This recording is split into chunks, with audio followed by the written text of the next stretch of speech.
Hello everyone, how are you all doing? I hope all of you are doing great. So in this video, we are going to see last part, that is part number 3 of chapter number 9, life process in animals. So chapter already हम complete कर चुके हैं, इसकी exercise वगैरह भी देख चुके हैं, जो book की summary होती है वो भी देख चुके हैं, जो last में दिया रहता है आपको in a nutshell, वो सब देख चुके हैं. इस वीडियो में हम notes देखेंगे, summary देखेंगे इस chapter की और exam based question practice करेंगे. So this is going to be the last part of chapter number 9 from class 7th NCERT of Science Curiosity. So I hope all of you have watched all the previous videos. If you haven't watched, please go through the links given in the description box. चलिए summary के साथ start करते हैं, notes and summary.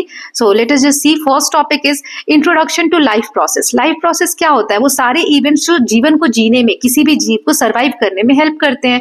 So living beings need certain essential process. Living beings को कुछ process बहुत जरूरी है उनके जीने के लिए, such as nutrition, पोषक तत्व चाहिए, respiration, excretion, reproduction and circulation for survival. ये सारी चीजें ह्यूमन लाइफ में होती हैं या जीव की लाइफ में होती हैं. सो ये इसी को हम क्या कहते हैं? Life process. इस चैप्टर में मेन फोकस जो है वो न्यूट्रिशन पे है कि खाना, भोजन या जो पोषक तत्व है वो कैसे मिलता है शरीर को, और रेस्पिरेशन कैसे होते हैं एनिमल्स में और स्पेशली इन ह्यूमंस, वो हम पढ़ने वाले हैं. तो सबसे पहले टॉपिक था न्यूट्रिशन इन एनिमल्स. एनिमल्स में न्यूट्रिशन यानी जो पोषक तत्व है वो कैसे पहुंचता है शरीर में खाने के थ्रू, तो वो सारी चीजें हमने समझी थी. सो animals can not prepare their own food, so they consume food from other sources. Animals जो होते हैं वो खुद खाना नहीं बना सकते, इसीलिए वो किसी और सोर्स से खाना खाते हैं. जैसे प्लांट्स वगैरह खाते हैं, जो हर्बीवोर्स होते हैं वो प्लांट्स, लीफ ये खाते हैं. जो कार्निवोर्स होते हैं वो दूसरे जानवरों को मारकर खाते हैं, right. So food contains complex nutrients. Food जो होता है, खाना जो होता है, उसमें कॉम्प्लेक्स न्यूट्रिएंट्स होते हैं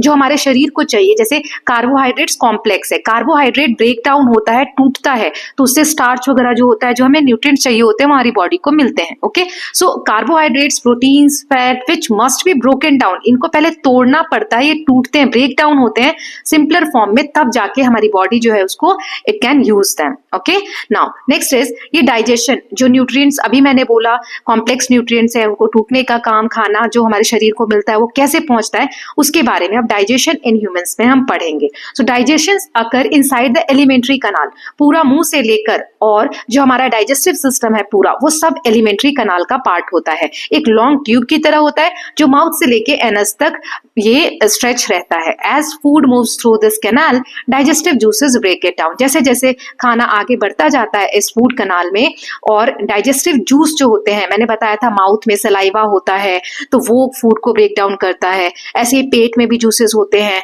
उसके बाद पेनक्रियाज से जूस मिलता है, राइट. तो ये सारे जूसेस क्या करते हैं, खाने को ब्रेक डाउन करने में हेल्प करते हैं. तो हम स्टार्ट करते हैं माउथ के साथ.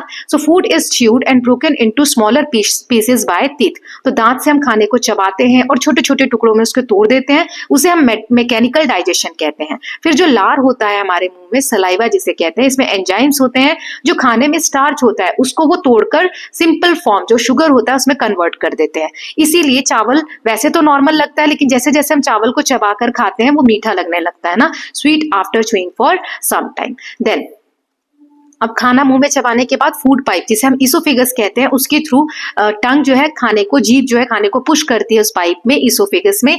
Food moves down through wave like muscles contractions called peristalsis. इस तरीके से खाना मूव होता है. ऐसा नहीं खाना सीधा आ गया, ऐसे वेव्स जैसा मूवमेंट होकर और नीचे आता है, तो इस मूवमेंट को पेरिस्टालिसिस कहते हैं, जो इसोफेगस के अंदर होता है. ये डायग्राम के साथ हमने अच्छे से चैप्टर में समझा हुआ है, तो आप फटाफट पहले दोनों पार्ट रिवाइज कर लीजिए, तब ये वीडियो देखिएगा तो आपको हेल्प होगा. ओके, नाउ स्टमक में खाना आ गया, इसोफेगस से खाना जाकर पेट में आ गया. तो यहाँ पर पेट में डाइजेस्टिव जूस होते हैं, एसिड और म्यूकस होता है. तो ये तीनों चीजें, पहला डाइजेस्टिव जूस, दूसरा एसिड और तीसरा म्यूकस, ये तीनों मिलकर खाने को वहां पर पचाते हैं. एसिड क्या करता है, इसमें से जो हार्मफुल जर्म्स होते हैं, कीटाणु होते हैं, उनको किल कर देता है, और प्रोटीन को डाइजेस्ट करने में हेल्प करता है. ठीक है, जैसे हमने माउथ में देखा कार्बोहाइड्रेट से स्टार्च सेपरेट हुआ, स्टार्च से शुगर बना, यहाँ पर प्रोटीन ब्रेक डाउन होता है. Food becomes a semi liquid form. खाना जो है, जो हमने खाया है, उसमें ये लिक्विड की वजह से, जूसेस की वजह से सेमी लिक्विड फॉर्म में आ जाता है. देन खाना उसके बाद स्मॉल इंटेस्टाइन में जाता है, जो लगभग 6 मीटर लंबी होती है, ये लॉन्गेस्ट पार्ट होती है. Receives juices from. अब स्मॉल इंटेस्टाइन में जूस कहाँ कहाँ से आता है, तो लीवर से जो जूस आता है उसे हम कहते हैं बाइल, जो फैट्स को ब्रेक करता है, और पेनक्रियाज से जो जूस आता है उसे पेनक्रियाटिक जूस जूस कहते हैं। ये वाला जो टॉपिक है ना, मैंने फर्स्ट या सेकंड पार्ट जिसमें भी ये था इस चैप्टर के, मैंने बहुत अच्छे से समझाया है। I would request you all कि प्लीज वो पार्ट आप जाकर देखिए, ठीक है। तो ये सारे जूसेस को डाइजेस्ट करने में हेल्प करता है। तो आपको क्वेश्चन आ सकता है कि ये जो बाइल जूस है ये किसको ब्रेक डाउन करता है, तो ये फैट के लिए होता है, और पेनक्रियाटिक जूस जो होता है वो सारे फूड टाइप के लिए होता है। देन जो इनर वॉल होती है इसकी स्मॉल इंटेस्टाइन में, उससे फिंगर लाइक स्ट्रक्चर होता है जिसे विली कहते हैं। ये सारे न्यूट्रिएंट्स को ब्लड में एब्सॉर्ब कर लेता है। देन लार्ज इंटेस्टाइन, उससे खाना जो भी है पचने के बाद फिर आता है, जो बचा हुआ खाना है वो सारा लार्ज इंटेस्टाइन में आता है। वहां पर वाटर और सॉल्ट जो खाने में होता है वो एब्सॉर्ब हो जाता है। वेस्ट जो है वो सॉलिड स्टूल बन जाता है, स्टोर होता है रेक्टम में, और फिर हम एनएस के थ्रू इजेशन उसे हम बॉडी से मूव आउट कर देते हैं। Okay, now next is digestion in other animals. बाकी एनिमल्स में कैसे होता है ये तो हमने ह्यूमन बीइंग का पढ़ा। जो रूमिनेंट होते हैं, रूमिनेंट्स वो होते हैं जो खाने को पेट से वापस से मुंह में लाकर और चबाते हैं, पूरे दिन अपने मुंह को चबाते रहते हैं। तो दे स्वेलो पार्शियली च्यूड फूड, पहले वो थोड़ा सा खाने को चबाते हैं और पेट में वो चला जाता है, उसके बाद later return it to the mouth, पेट से वापस उनके मुंह में आता है, वो दोबारा से चबाते हैं। इसको हम रूमिनेशन बोलते हैं। जैसे काउ, बफेलो, गोट है ना, ये लोग मुंह चलाते रहते हैं। तो ये इसलिए होता है क्योंकि खाना इन्होंने थोड़ा ही चबाकर अपने पेट में ले गए होते हैं ये लोग, फिर दोबारा से उनके माउथ में आता है और वो खाना चबा चबा के फिर डाइजेशन होता है। बर्ड्स में having a gizzard where food is crushed with help of swallowed stone since they lack teeth. Birds में दांत नहीं होते हैं, तो जो छोटे छोटे कंकड़ पत्थर वो लोग चुगते हैं, उसके साथ ही जो भी खाना उन्होंने खाया है वो क्रश होता है। पत्थरों के साथ ऐसे रगड़ के साथ वो खाना क्रश होता है। गिजर्ड एक जगह होती है बर्ड्स की बॉडी में, वहां पर ये प्रोसेस होता है। नाउ ये हो गया डाइजेशन। अब हमने रेस्पिरेशन के बारे में पढ़ा था कि एनिमल में रेस्पिरेशन कैसे होता है। तो रेस्पिरेशन क्या होता है? सांस लेने की प्रक्रिया को रेस्पिरेशन नहीं कहते, उसे हम ब्रीदिंग कहते हैं, जो रेस्पिरेशन का पार्ट होता है।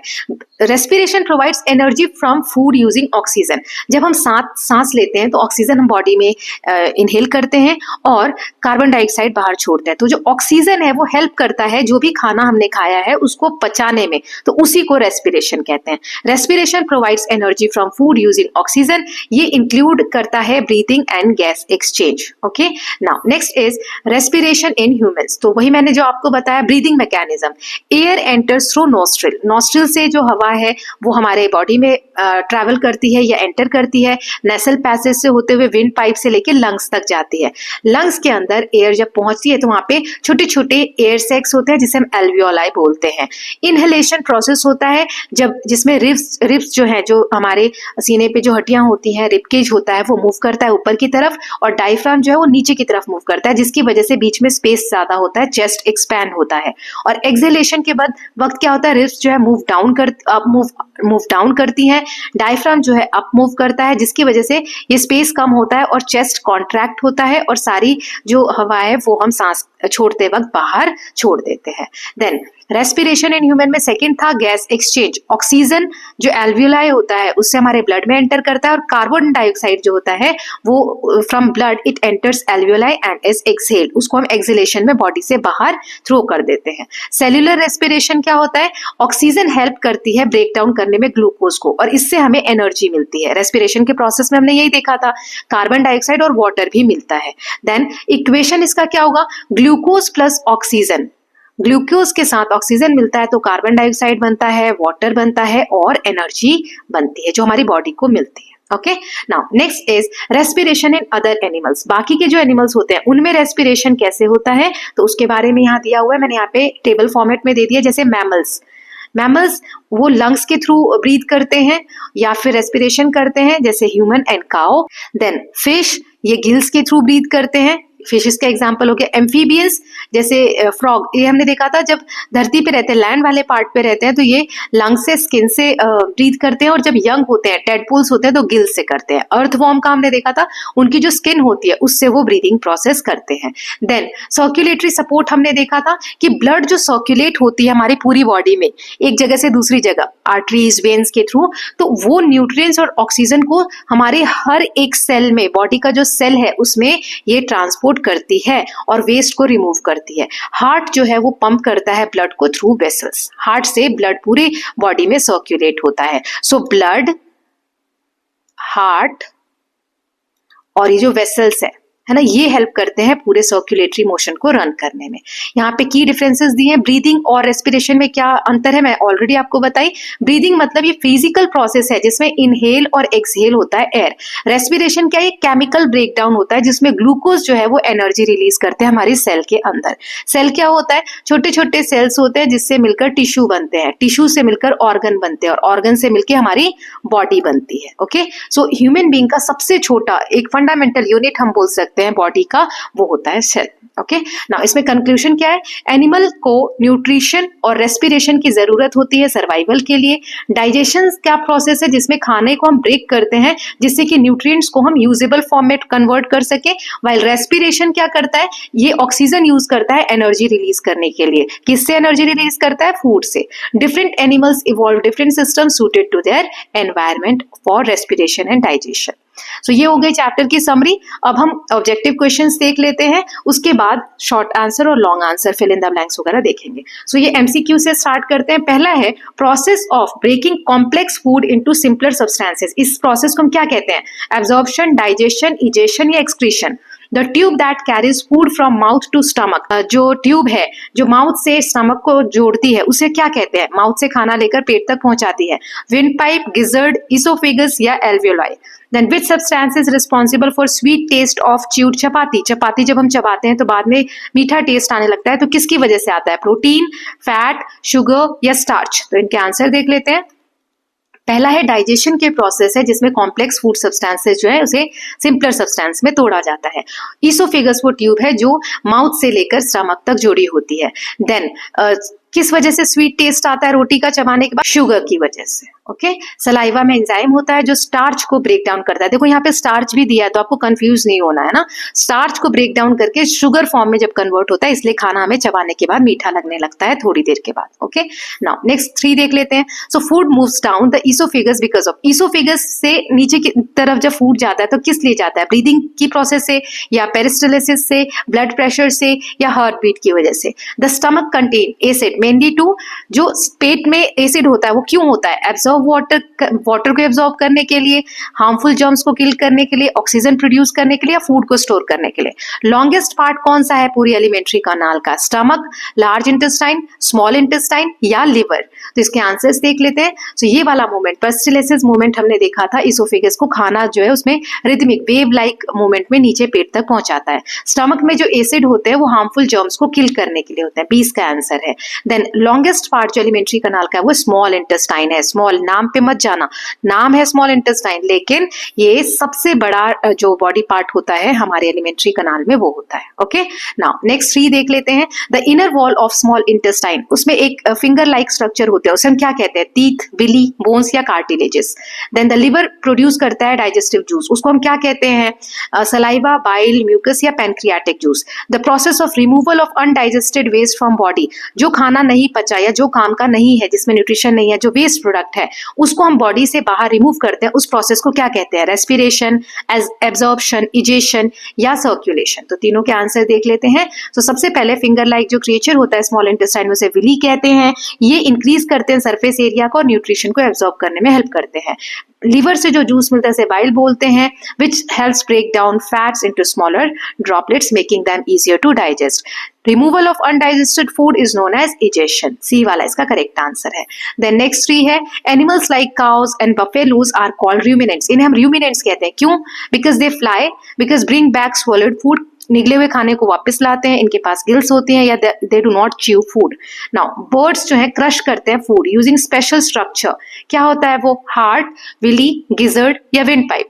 Then respiration requires oxygen to break down, oxygen से वो क्या ब्रेक डाउन करते हैं, ग्लूकोज को, प्रोटीन को, फैटी एसिड या मिनरल्स को। तो इनके आंसर्स देख लेते हैं। सो काउ और बफेलोज को रिमिनेंट्स इसलिए कहा जाता है क्योंकि वो निगले हुए खाने को वापस से लेकर आते हैं दोबारा से चबाने के लिए। बर्ड्स जो क्रश करते हैं वो उनका एक स्पेशल स्ट्रक्चर होता है, फूड को क्रश जहाँ पे किया जाता है वो है गिजर्ड। ओके, देन रेस्पिरेशन में ऑक्सीजन की हेल्प से ग्लूकोज को ब्रेक डाउन करके कार्बन डाइऑक्साइड और एनर्जी में कन्वर्ट किया जाता है या रिलीज किया जाता है। Then the tiny air sacs in the lungs for gas exchange are called तो इसका आंसर अभी हमने डिस्कस किया था। क्या होता है, कौन सा फीचर्स होता है लंग में जिससे कि गैसेस एक्सचेंज होती है, तो इनमें से आप मार्क करेंगे। इनहेलेशन में डायफ्राम क्या होता है, ऊपर की तरफ जाता है, मूव्स अप, या फिर बिकम थिक, मोटा हो जाता है, या मूव्स डाउनवर्ड, या स्टॉप्स वॉकिंग। एयर जो हम एक्सेल करते हैं उसमें ज्यादा क्या होता है, ऑक्सीजन होता है। एक्सेल मतलब बाहर की तरफ जब सांस छोड़ते हैं तो उसमें ज्यादा क्या मात्रा होती है, ऑक्सीजन, वाटर, कार्बन डाइऑक्साइड या नाइट्रोजन। चलिए इनके आंसर देख लेते हैं। सो जो छोटी छोटी एयर सैक्स जैसा फीचर होता है उसे हम एल्वियोलाई बोलते हैं। ऐसे हमने देखा था विंड पाइप, ये जब लंग्स में जाता है तो लंग्स में ब्रांचेस की तरह बढ़ जाता है ना, हमारे लंग्स में ब्रांचेस की तरह बढ़ जाता है और इनके एंड में ऐसे एक सैक जैसा क्रिएचर होता है जिसे हम एल्वियोलाई कहते हैं।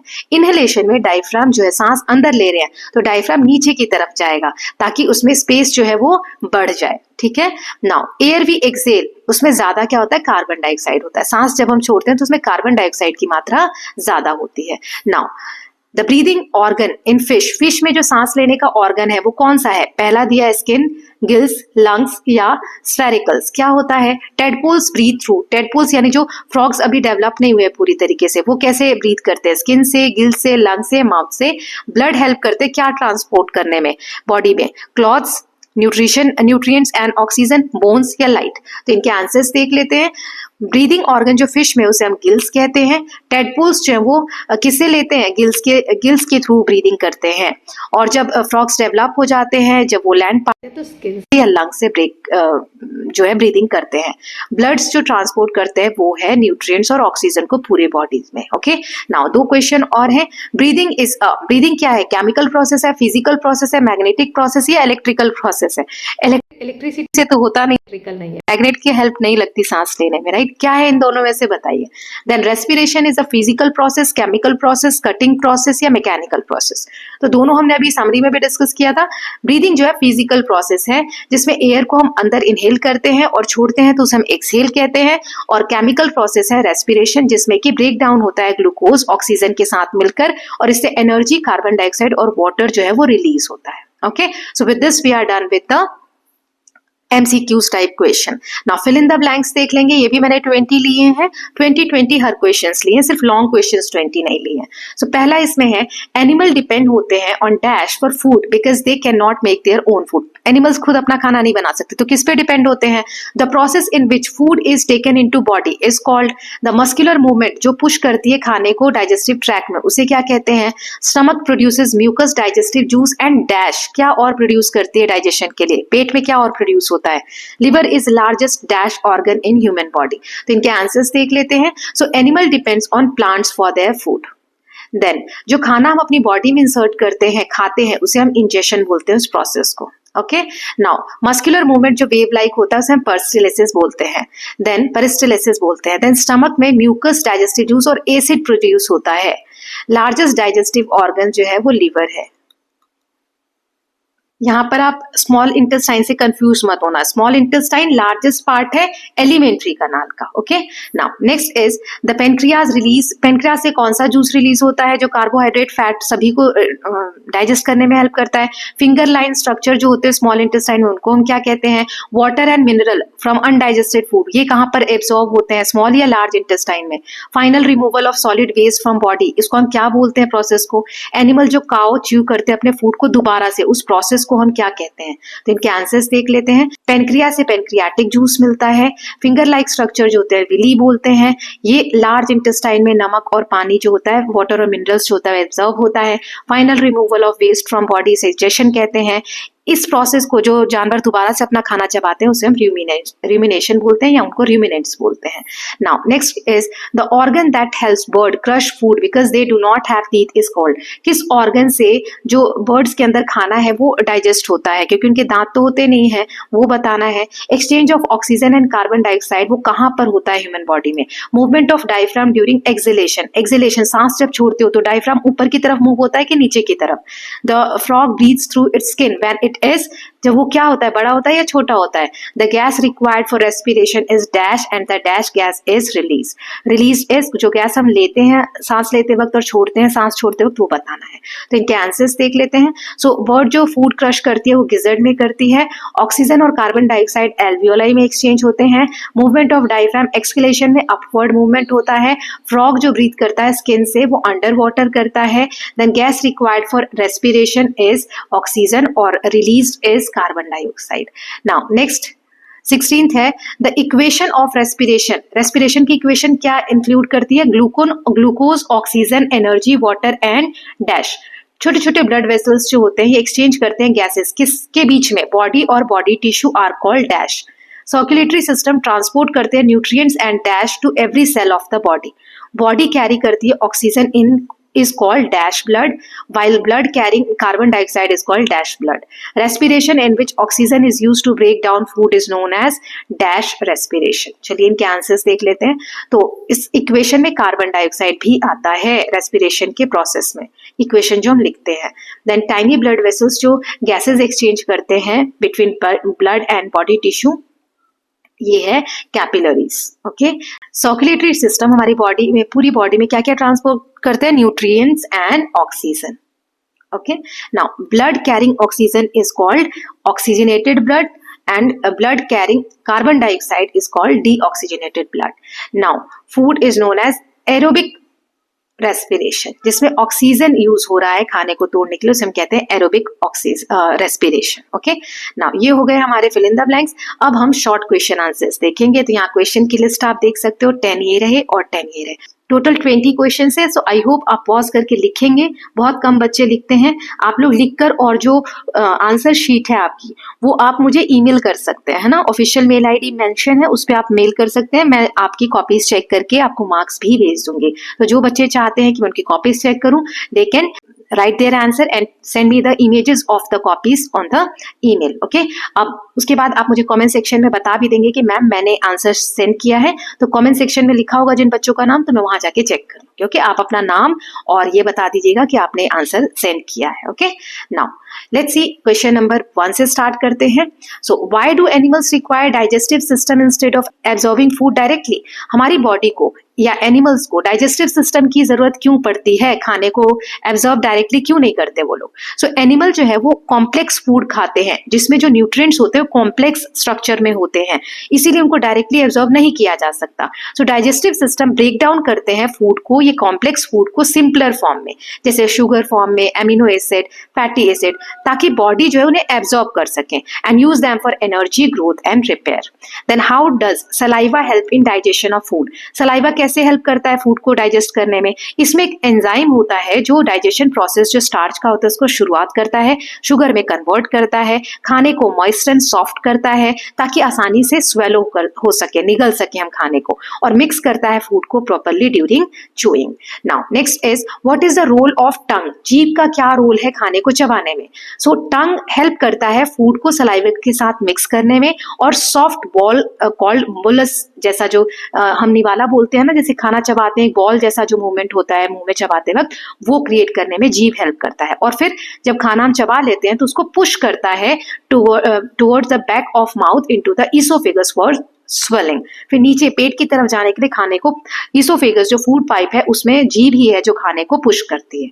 Then why is mucus important? Mucus क्यों इंपॉर्टेंट है पेट में क्या डाइजेस्ट करने में? सो म्यूकस जो एक कोट प्रोवाइड करता है, प्रोटेक्ट करता है पेट की इनर वॉल को। जैसे हम एसिड वाला खाना ज्यादा खा लेते हैं, एसिडिक फूड, तो हमारे पेट में जलन होती है, तो म्यूकस जो है उससे हमें प्रोटेक्शन देता है। म्यूकस अगर नहीं हो तो acid could damage the stomach lining and cause pain और अल्सर। वही जब कभी कभी पेट में दर्द होता है ना, इस एसिडिटी हो जाती है जब हम बोलते हैं, तो इसीलिए पेन होता है क्योंकि म्यूकस की कमी हो रही है, एसिडिटी ज्यादा हो रही है। नाउ नेक्स्ट है how does bile helps in digestion of fat? Bile कैसे हेल्प करता है? सो बाइल जो है वो फैट जो बड़े फॉर्म में, लार्ज फैट जो है उसे छोटे छोटे ड्रॉपलेट्स में कन्वर्ट कर देता है ताकि इजी तरीके से डाइजेस्टिव एंजाइम्स की हेल्प से वो डाइजेस्ट हो जाए। okay, in small intestine to break them down completely. This process is called emulsification. Fat का जो breakdown होता है bile juice की help से उसे हम कहते हैं emulsification. So small intestine considered the most important part of digestion. Why? Small intestine सबसे important part कहलाता है digestion के process का. क्यों कहा जाता है ऐसा? क्योंकि most digestion, ज्यादातर जो खाना पचता है या खाना जो absorb होता है, nutrients जो absorb होते हैं वो small intestine में ही होते हैं. इसमें digestive juice आते हैं और इसमें विली भी होता है जो इंक्रीज कर देता है सरफेस एरिया को and allowing nutrients to enter the blood stream efficiently. यहीं से ब्लड जो है वो खाने के न्यूट्रिएंट्स को एब्जॉर्ब करते हैं. इसीलिए स्मॉल इंटेस्टाइन सबसे इंपॉर्टेंट पार्ट होता है डाइजेस्टिव सिस्टम का. Now what happens to undigested food in large intestine? जो खाना जो पचा हुआ नहीं है या नहीं चाहिए, बॉडी को जरूरत नहीं है, वेस्ट जो फूड है अब, वो क्या होता है लार्ज इंटेस्टाइन में? तो लार्ज इंटेस्टाइन क्या करती है, वाटर और मिनरल्स एब्जॉर्ब कर लेती है उसमें से, और बाकी का जो बचा हुआ वेस्ट है वो सेमी सॉलिड फॉर्म में रेक्टम में स्टोर हो जाता है. और जब हमें ऐसा अर्ज होता है तो स्टूल के थ्रू हम बॉडी से बाहर उसको थ्रो कर देते हैं through the process of digestion. Now why do ruminants bring food for chewing? Again जो ruminants होते हैं जैसे काव हो गई या गोट हो गई, ये खाने को वापस क्यों लाते हैं चबने के लिए? सो ruminants swallow grass quickly. वो जल्दी जल्दी घास को खा लेते हैं, बाद में वो खाने को वापस मुंह में लाते हैं ताकि आराम आराम से पूरे दिन उसको चबाते रहें. इस प्रोसेस को rumination कहते हैं. ये प्रोसेस हेल्प करता है जो टफ पार्ट होता है प्लांट का, टफ प्लांट फाइबर्स को ब्रेक डाउन करने में और डाइजेशन को आसान करने में. नाउ नेक्स्ट है how does the gizzard help birds digest food? Gizzard जो बॉडी पार्ट हमने पढ़ा बर्ड का, वो कैसे हेल्प करता है फूड को डाइजेस्ट करने में? तो क्योंकि बर्ड्स के दांत तो होते नहीं, तो ये गिजर्ड क्या करता है, फूड को क्रश करता है मस्कुलर मूवमेंट से, और जो छोटे छोटे कंकड़ वो लोग चबाते हैं बर्ड्स वगैरह, उनकी मदद से ये मैकेनिकली ब्रेक डाउन करते हैं फूड को ताकि डाइजेशन हो सके. Now why must air be inhaled through the nose and not the mouth? हमें सांस जो है अपने नाक से लेना चाहिए, मुंह ओपन करके. जैसे सर्दी जुकाम होता है, नाक बंद हो जाती है तो हम मुंह से सांस लेते हैं, ऐसा क्यों नहीं करना चाहिए? क्योंकि नॉस्ट्रिल में जो छोटे छोटे हेयर होते हैं, म्यूकस होता है, वो डस्ट को, जर्म्स को, डर्ट को प्रिवेंट कर लेता है हमारे लंग्स में, हमारी बॉडी में नहीं जाने देता है. हमारे नाक में जो छोटे छोटे बाल होते हैं वो हेल्प करते हैं डर्ट को प्रिवेंट करने में हमारी बॉडी से जाने के लिए. लेकिन ब्रीदिंग जब हम मुंह से करते हैं, सांस जब हम मुंह से लेते हैं, तो ये सारी अनफिल्टर्ड जो हवा है वो हमारे मुंह में जाती है, जिसकी वजह से लंग्स में प्रॉब्लम हो सकती है. Okay, now next is what happens. 11th है what happens to the diaphragm during inhalation? जब हम सांस अंदर लेते हैं तो रिब केज ये तो ऊपर है और डायफ्राम यहाँ नीचे होता है, तो इसमें डायफ्राम में क्या चेंजेस होते हैं इनहेलेशन? तो सांस जब आप अंदर ले रहे हो, आप खुद से सोचो, सांस अंदर ले रहे हो मतलब हवा अंदर आ रही है, तो हवा अंदर आ रही है तो उसको स्पेस ज्यादा चाहिए ना स्टोर होने के लिए. तो ये जो डायफ्राम है और यहाँ पे जो रिबकेज बना हुआ है हमारी बॉडी की, है ना, तो ये रिबकेज ऊपर की तरफ उठेगा और डायफ्राम नीचे की तरफ जाएगा, तभी तो यहाँ पे स्पेस बनेगा, है ना. और जब सांस छोड़ते हैं तो ये डायफ्राम ऊपर की तरफ आता है और रिबकेज नीचे की तरफ, जिसकी वजह से बीच में स्पेस कम होता है और सांस जो है हवा जो है सारी हम सांस के थ्रू बाहर छोड़ देते हैं. सो इनहेलेशन जब हम सांस अंदर ले रहे हैं तो डायफ्राम मूव्स डाउनवर्ड, डायफ्राम नीचे की तरफ चला जाता है और फ्लैट हो जाता है, जिसकी वजह से चेस्ट में स्पेस बढ़ जाता है और उस स्पेस से लंग्स जो एक्सपैंड करते हैं और एयर अंदर आती है.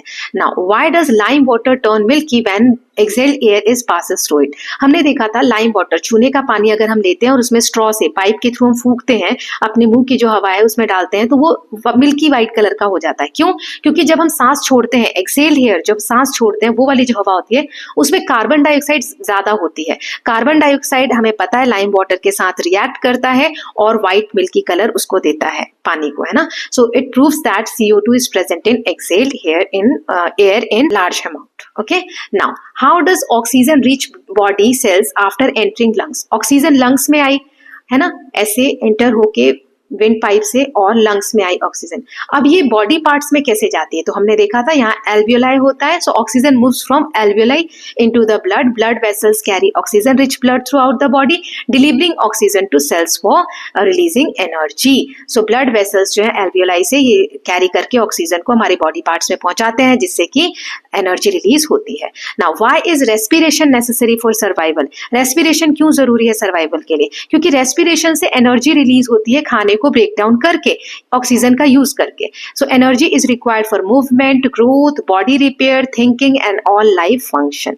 Then next question is 15th है, why do aquatic animals use gill for respiration? Gills का यूज क्यों करते हैं aquatic animal? aquatic यानी वो एनिमल्स जो पानी में रहते हैं. So गिल एब्जॉर्ब करता है डिसॉल्व ऑक्सीजन फ्रॉम वाटर. पानी में जो ऑक्सीजन मिला हुआ होता है उसको एब्जॉर्ब करने में गिल हेल्प करता है. जो थिन वॉल होती है उसमें रिच ब्लड सप्लाई होता है जिसकी वजह से गैसेस अलाउ होते हैं pass easily between water and blood. Now how do earthworm breathe without lung? Earthworm की तो लंग नहीं होती है, केचुए जो होते हैं, तो वो कैसे ब्रीथ करते हैं? वो अपनी स्किन से ब्रीथ करते हैं ना, उनकी जो मॉइस्ट स्किन होती है उससे ब्रीथ करते हैं. हवा जो आसपास है उसमें जो ऑक्सीजन होती है उसकी जो स्किन है वो उसमें ब्लड वेसल में डिसॉल्व कर लेते हैं, डिफ्यूज कर देते हैं और कार्बन डाइऑक्साइड को डिफ्यूज आउट कर देते हैं, बाहर की तरफ बॉडी से रिलीज कर देते हैं, तो वो स्किन से सांस लेते हैं. Then next is why does the breathing rate increasing during exercise? जब आप एक्सरसाइज करते हो तो सांस हम जल्दी जल्दी क्यों लेने लगते हैं? सो ड्यूरिंग एक्सरसाइज मसल्स को ज्यादा एनर्जी की जरूरत होती है और ज्यादा जरूरी हमें लगने लगता है, एनर्जी ज्यादा चाहिए होती है. सो सेल रिक्वायर मोर ऑक्सीजन, तो ज्यादा ऑक्सीजन चाहिए होती है हमारे सेल्फ को. सो टू सप्लाई ऑक्सीजन फास्टर, ज्यादा से ज्यादा ऑक्सीजन हमारी बॉडी में आ सके इसलिए हम सांस ज्यादा लेने लगते हैं और एक्स्ट्रा कार्बन डाइऑक्साइड को छोड़ने लगते हैं, इसीलिए सांस लेना और छोड़ना हम जल्दी जल्दी करने लगते हैं, तो ब्रीदिंग प्रोसेस क्या हो जाता है? फास्टर हो जाता है. Now why do animals living in different habitat have different breathing system? अलग अलग हैबिटेट, अलग अलग माहौल में रहने वाले जो जीव हैं उनकी अलग अलग सांस लेने की प्रक्रिया क्यों है? सो वो अडेप्ट कर लेते हैं ऑर्गन्स, जो उनके ऑर्गन्स है वो अडेप्ट कर लेते हैं breathing organs to their environment, अपने एनवायरमेंट के हिसाब से. जैसे मछलियां जो है गिल्स की हेल्प से लेती है सांस, ह्यूमन बींग्स जो है लंग्स से लेते हैं और अर्थवॉर्म्स जो अपने स्किन से लेते हैं. राइट.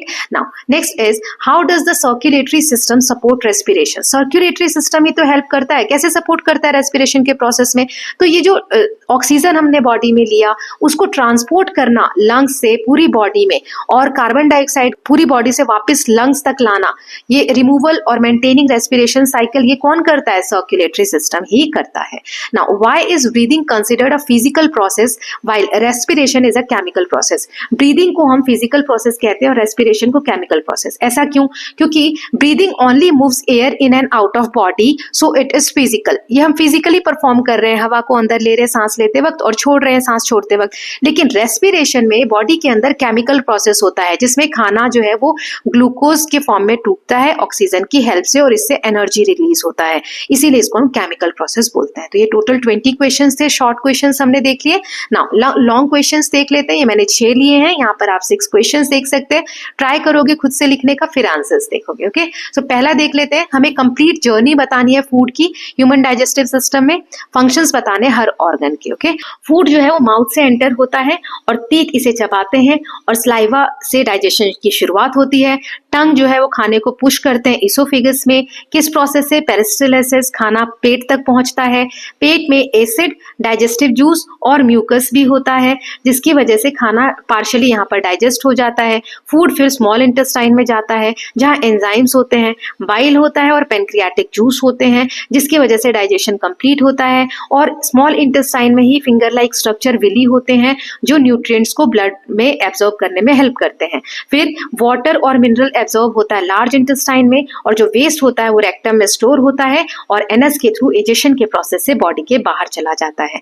नाउ नेक्स्ट क्वेश्चन है describe how the stomach and small intestine work together during digestion. Digestion के प्रोसेस में स्टमक और स्मॉल इंटेस्टाइन कैसे मिलकर काम करते हैं, रोल क्या है डाइजेस्टिव जूस जैसे बाइल, एंजाइम और कैसे एब्जॉर्प्शन होता है उसके बारे में बताना है. स्टमक जो है खाने को चर्न करता है, घुमाता है, मिक्स करता है फूड को डाइजेस्टिव जूस के साथ. हाइड्रोक्लोरिक एसिड ये जर्म्स को किल कर देते हैं, डाइजेस्ट करते हैं प्रोटीन को. देन फूड उसके बाद स्मॉल इंटेस्टाइन में जाता है. लिवर वो क्या है, कौन सा जूस देता है इंटेस्टाइन में? स्मॉल इंटेस्टाइन में बाइल, ये फैट को ब्रेक डाउन करता है. और पेनक्रियाज जो है पेनक्रियाटिक जूस देते हैं, एंजाइम्स देते हैं जो कार्बोहाइड्रेट, प्रोटीन और फैट्स को डाइजेस्ट करने में हेल्प करते हैं. स्मॉल इंटेस्टाइन जो है बहुत सारा एंजाइम प्रोड्यूस करता है और एब्जॉर्ब करता है न्यूट्रिएंट्स को विली की हेल्प से ब्लड स्ट्रीम में. ओके वही प्रोसेस है, चैप्टर देख लेंगे तो आपको और अच्छे से क्लियर हो जाएगा, आंसर लिखने में मदद मिलेगी। नाउ थर्ड क्वेश्चन देख लेते हैं।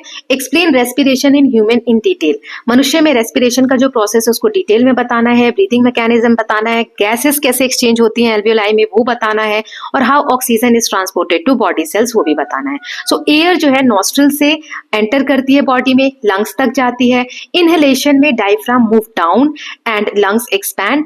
एल्वियोलाई ऑक्सीजन डिफ्यूज करता है ब्लड में और कार्बन डाइऑक्साइड को डिफ्यूज करता है आउट। देन ब्लड ट्रांसपोर्ट करती है ऑक्सीजन को सारे बॉडी सेल्स में। सेल में क्या होता है, ऑक्सीजन यूज होता है ग्लूकोज को ब्रेक डाउन करने में ताकि एनर्जी रिलीज हो सके, और कार्बन डाइऑक्साइड जो बनते हैं सेल में वो फिर से ब्लड कैरी करता है बैक टू लंग्स, और एक्सेलेशन यानी एक्सेल जब हम सांस छोड़ते हैं तो उसके थ्रू कार्बन डाइऑक्साइड को हम बॉडी से बाहर थ्रू कर देते हैं through process of acceleration. Now next is compare the breathing mechanism in humans, fish, amphibians, birds and earthworm. Breathing mechanism जो इन सब में होंगे उन्हें हमें कंपेयर करना है। मैंने टेबल फॉर्मेट में समरी में दिया, वो भी आप लिख सकते हैं, और हमें एक्सप्लेन करना है कि ब्रीदिंग एडेप्टेशन कि कैसे जगह के हिसाब से सांस लेने की प्रक्रिया जो है उसको अडेप्ट कर लिया गया है, कैसे हैबिटेट में चेंजेस हुए हैं वो बताना है। So human breathe through using lungs and diaphragm. Fish जो ब्रीथ करते हैं गिल्स से एब्जॉर्ब करते हैं डिसॉल्व ऑक्सीजन जो होता है, पानी में जो ऑक्सीजन घुला हुआ होता है, मछलियां जो है गिल्स की हेल्प से एब्जॉर्ब करती हैं। फ्रॉग्स जो है वो ब्रीथ करते हैं through lungs and moist skin. Birds जो है वो लंग्स से ब्रीथ करते हैं और एयर सेक से। देन अर्थवॉर्म जो है वो ब्रीथ करते हैं through moist skin. Each type of breathing structure is suited to environment the animals live in. जैसे फिश जो है एम्फीबियन है, एक्वेटिक, यहाँ पर एक्वेटिक कंडीशन है तो उसके हिसाब से उन्होंने एडेप्टेशन किया हुआ है। ह्यूमन बींग्स लैंड पे रहते हैं तो उसके हिसाब से उन्होंने एडेप्टेशन किया हुआ है, राइट। नाउ नेक्स्ट क्वेश्चन देख लेते हैं। Fifth, describe the structure function of alveoli and explain why they are important for respiration. आपको जहां पॉसिबल हो डायग्राम्स भी बनाने हैं, ओके। सभी डायग्राम्स मैंने चैप्टर समझाते वक्त बताए हैं तो आप वहां से लर्न कर सकते हैं। सो एल्वियोलाई का क्या स्ट्रक्चर होता है, फंक्शन होता है वो बताना है। So alveoli are tiny balloon like air sacs in the lungs. तो पहले आप ऐसे विंड पाइप बनाएंगे, उससे आप यहाँ पर लंग्स बना देंगे, ठीक है। डायग्राम्स बनाने हैं आपको, यहाँ पे ब्रांचेस ऐसे बना देंगे, ओके। अब इन ब्रांचेस के एंड पे ऐसे सर्कल्स बना देंगे और सर्कल्स को ऐसे बॉक्स बना के और यहाँ पर दूसरे पेन से आप लिख देंगे alveoli, okay.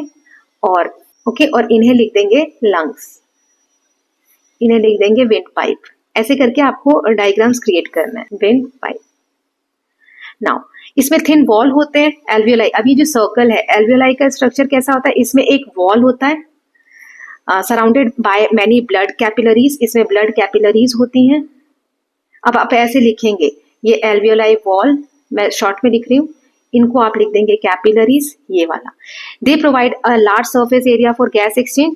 Oxygen enters blood and carbon dioxide leaves blood at the alveoli. यहीं पर ऑक्सीजन और कार्बन डाइऑक्साइड का एक्सचेंज होता है। ये एसेंशियल है बॉडी के लिए because body can not get oxygen और release carbon dioxide without alveoli. Okay, now last question is explain how digestion and respiration are connected in animals. Digestion और respiration कैसे connect है animal में ये बताना है। Describe how food provides energy and how oxygen helps release this energy inside the cells. So digestion और respiration कैसे जरूरी है, तो digestion break करता है food को simple soluble nutrient में such as glucose. Respiration oxygen का यूज करके ग्लूकोज को ब्रेक डाउन करता है सेल के अंदर। इस प्रोसेस में, रेस्पिरेशन के प्रोसेस में एनर्जी रिलीज होती है जो हमारी बॉडी को मूवमेंट के लिए, ग्रोथ के लिए और एक्टिविटीज के लिए चाहिए होती है। Carbon dioxide and water are released as waste product. Digestion provides fuel and respiration converted into usable energy. So both process are connected and necessary for survival. So digestion हमें fuel देता है ना, हमारी बॉडी के लिए fuel देता है। उस फ्यूल को रेस्पिरेशन का जो प्रोसेस है वो कन्वर्ट करता है एनर्जी में जो हमारी बॉडी यूज करती है। So with this we are done with chapter number 9। इसका लास्ट पार्ट भी हमने कर लिया है। सो ये आपकी कंटेंट शीट है, आप देख सकते हैं। चैप्टर 1, 2, 3, 4, 5, 6, 7, 8, 9 यहाँ तक एक्स्ट्रा नोट, समरीज वगैरह सभी चीजें कंप्लीट हो गई हैं। चैप्टर 10 और 11 ऑलरेडी कंप्लीटेड है। इसके भी दोनों सिर्फ लास्ट पार्ट जो है समरी और एग्जाम बेस्ड क्वेश्चन वाला पार्ट हो रह गया है। तो नेक्स्ट मैं 10th पार्ट अपलोड करूंगी। So I hope all of you are loving these videos. If you are doing so, please like and share it and don't forget to subscribe the channel for more such videos. Thank you so much.